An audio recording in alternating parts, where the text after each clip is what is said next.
Hi, my name is Morgan and I'm going to explain a little bit about intra-abdominal pressures, and then I'm going to show you how to accurately take an intra-abdominal pressure. First, let me explain what an intra-abdominal pressure is and why it is relevant. Just like the head or any of the limbs, the abdomen is a closed compartment. This means that it has a limited amount of space to expand, which leaves it vulnerable to elevated pressures. Since there are many vital organs that dwell within the abdominal compartment, elevated abdominal pressure can have a devastating effect on the body. As the pressure in the abdomen goes up, it decreases the amount of blood that makes it to those vital organs. And as those organs become starved for blood, they start shutting down and the body can go into multiple organ failure. Even with abdominal decompression and treating the underlying cause, the mortality rate for organ failure is very high. So this is a very deadly disease process, and something that makes it even more deadly is the fact that this can happen very quickly, and these elevated abdominal pressures are often not picked up on routine monitoring, such as vital signs or central venous pressure or physical assessment. Another thing that makes it relevant is that many ICU patients and medical surgical patients have underlying conditions that lead them vulnerable to developing elevated intra-abdominal pressure. So this is a very deadly disease process and is being seen more and more in the hospital. This makes it even more important to have a system in place to measure abdominal pressures. Evidence shows that when elevated pressures are detected early and corrective treatments are taken to treat the underlying cause, the morbidity and mortality of patients is improved. So the gold standard for measuring intra-abdominal pressures is through a pressure transducer connected to an indwelling Foley catheter. This system measures the pressure inside the bladder. Evidence shows that the pressure inside the bladder accurately correlates with the pressure inside the abdominal compartment. Because many ICU patients and medical surgical patients already have an indwelling Foley catheter, this system is convenient and relatively uninvasive, and so that is why it is used so prevalently. Although the process of attaining an intra-abdominal pressure is simple, the pressure inside the abdomen is influenced by many external factors. Therefore, it's very important that certain steps are taken to ensure that you obtain an accurate base reading. I have performed a search of the literature to determine the best method of obtaining an intra-abdominal pressure. The results that I have come up with are universal steps that should be taken when taking an intra-abdominal pressure. There are many systems in use throughout hospitals today, but the steps that I am going to outline are steps that should be used no matter which system is being used on your unit or in your hospital. First off, when obtaining an intra-abdominal pressure, the position of the patient is important. It is best for patients to be in a completely supine position because any head-of-bed elevation will increase pressures in the abdomen. Although this isn't possible for some critically ill patients, if that is the case and you need to obtain an intra-abdominal pressure on that patient, it is best to just leave the patient in the position that they are in and to record the head-of-bed elevation when recording the pressure reading. That way that can be taken into account when interpreting the results.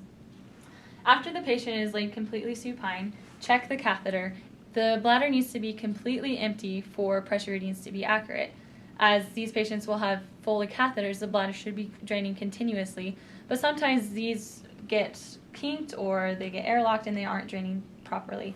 So the best is to just check the catheter to ensure that the bladder is draining adequately. After you have checked the catheter, make sure you kink the catheter so that it isn't draining during the procedure. Alright, after you have kinked the catheter, the next step is to zero the transducer. The transducer needs to be zeroed at the iliac crest along the mid-axillary line. This anatomical position is easy to find on most patients and accurately represents the center of the abdominal cavity. So I'm going to do this with my left hand so that after I zero the transducer, I will hold it in that position so that the pressure reading isn't influenced by moving the transducer. So I'm going to find that anatomical position on my patient. I'm going to hold it there, and I'm going to zero the transducer. Okay, after the transducer is zeroed, the next step is to inject fluid into the abdomen, inject fluid into the bladder. The fluid is an important part of obtaining a pressure reading because the transducer needs a fluid column in order to obtain a pressure in the bladder. The amount of fluid injected into the bladder affects the pressure readings. The evidence shows that any more than 25 milliliters of fluid can cause a falsely high pressure reading. So therefore it is best to use less than 25 milliliters of fluid when obtaining an intra-abdominal pressure. The system that I am using won't let me inject more than 20 milliliters of fluid. Evidence shows that anywhere between 2 milliliters and 25 milliliters of fluid will produce accurate and comparable results.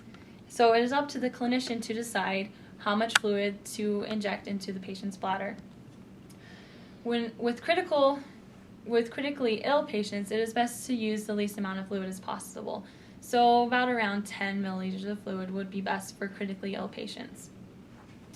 So after the fluid is injected into the bladder, you will need to wait at least 30 to 60 seconds before taking a pressure reading. The reason for waiting 30 to 60 seconds is because the saline, or the fluid that you inject into the bladder, is cooler than body temperature. And when cool fluid is injected into the bladder, it can cause the detrusor muscle to contract, and if you take the pressure reading, it can cause falsely high pressure readings. Therefore, by waiting the 30 to 60 seconds, you allow the body time to adjust to the influx of cold fluid, and you allow the detrusor muscle time to relax, thereby obtaining more accurate base abdominal pressure readings. After you have waited the 30 to 60 seconds, then you can take your pressure reading. I've kept my transducer in the 0 position, and the most accurate way to obtain a base pressure reading is by taking the pressure at end expiration. When the lungs fill with air, the lungs push down on the abdominal cavity, thereby increasing the pressure in the abdomen. Therefore, when you take a pressure reading, it's best to wait until all of the air has been exhaled out of the lungs, thereby giving you a more accurate base pressure reading. So after you have taken your pressure reading, it's best to unkink the catheter, so ensure that the bladder is draining properly, and to make the patient as comfortable as possible. As I stated earlier, the steps that I have covered in this demonstration are standard steps that should apply to most bladder pressure systems being used in the hospitals. Because there are so many systems being used in hospitals throughout the country, each unit should be trained on the system that they are using to ensure accurate results.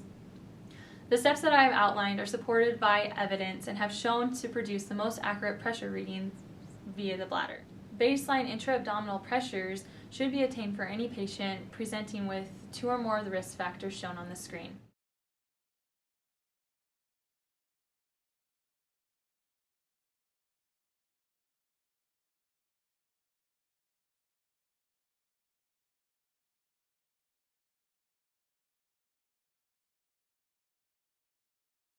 If elevated intra-abdominal pressures is discovered, repeat pressures should be taken every 4 to 6 hours, and the following algorithm should be used to address the underlying cause.